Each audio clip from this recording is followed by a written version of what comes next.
Hi there. Today's lesson is about inverse functions. So, what are you asking yourself? I'm sure you're curious what I'm talking about, right? What is an inverse relation? So take a second to write this down.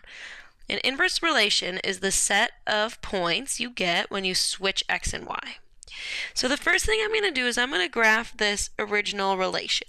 Then we can compare it to its inverse. So I've got -2, 4, -1, 2, 0, 0, 1, -2, and 2, -4. And feel free to pause if you need to take a second to graph those.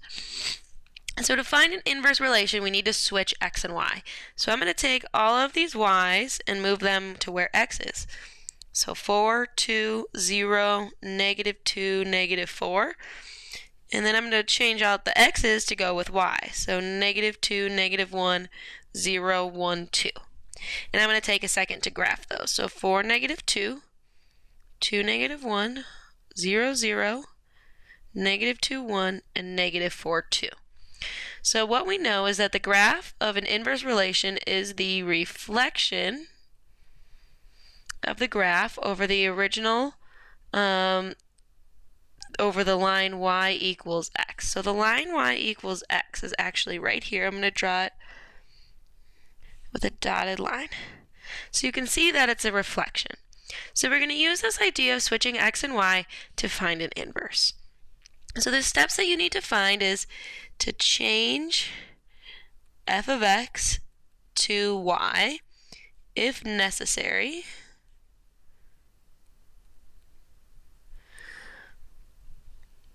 Because it's not always going to need to be done. However, you have to make sure you're looking.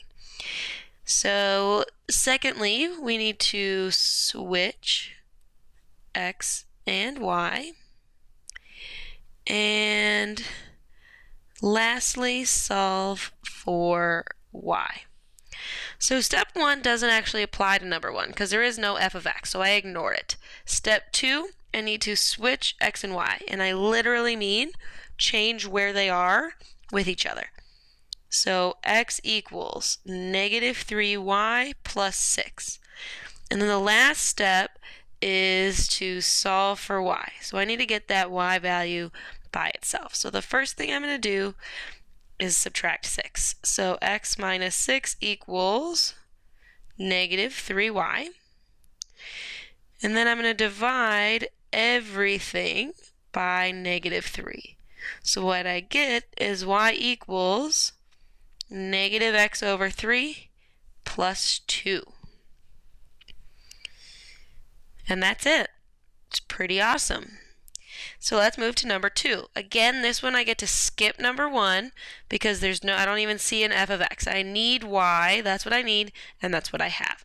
So I'm going to switch them. So x equals 1/3 y minus 1. So I go through the process of solving for y. So x plus 1 equals 1/3 y. And I still need to get y by itself. So I'm going to multiply by the reciprocal here, 3/1. But I'm going to be extra careful to pay attention to my mathematical judgments here, right? I have to multiply everything by 3.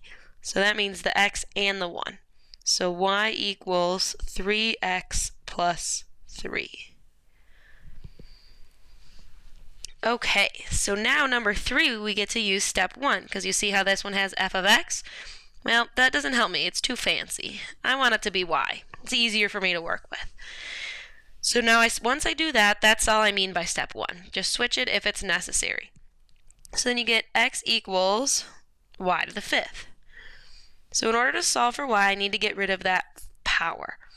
So I'm going to take the 5th root of both sides. So that means y equals the 5th root of x. We're doing great. I hope you're having as much fun as I am. So I'm going to move to number 4. So again, I see this f of x, so I'm going to change that to y. And then some of you might be seeing this x is greater than or equal to 0. That applies to something that we call the domain. So we don't even really need to focus on it. You can pretend it's not there. Maybe we shouldn't cross it off because we need it, but we can kind of ignore it. What I need to know is my function. So I'm going to switch x and y. So x equals 3y to the 4th power. I'm going to divide both sides by 3. So y to the 4th equals x over 3. And then I want you to ask yourself, how do I get rid of that 4th power? Well, you take the 4th root. But here you have to be very super careful that you're remembering all your good math facts. You need a plus or minus the 4th root of x over 3. So remember, you need a plus or minus with an even root.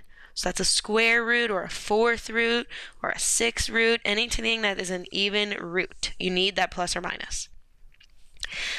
All right, this is our last example. If you already forgot, remember we have the steps written right above here. So I need me to cross out that f of x and write y, and I'm going to switch my variables. So x equals 2y to the 3rd plus 1. Subtract 1 on both sides. X minus 1 equals 2y to the 3rd. Divide everything by 2. So y to the 3rd equals x over 2 minus 1/2. Then I have a power of 3, so the only way to get rid of that is a cube root. So my inverse y equals the cube root of x over 2 minus 1/2. Alrighty, I hope you learned something. Now it's your turn to practice.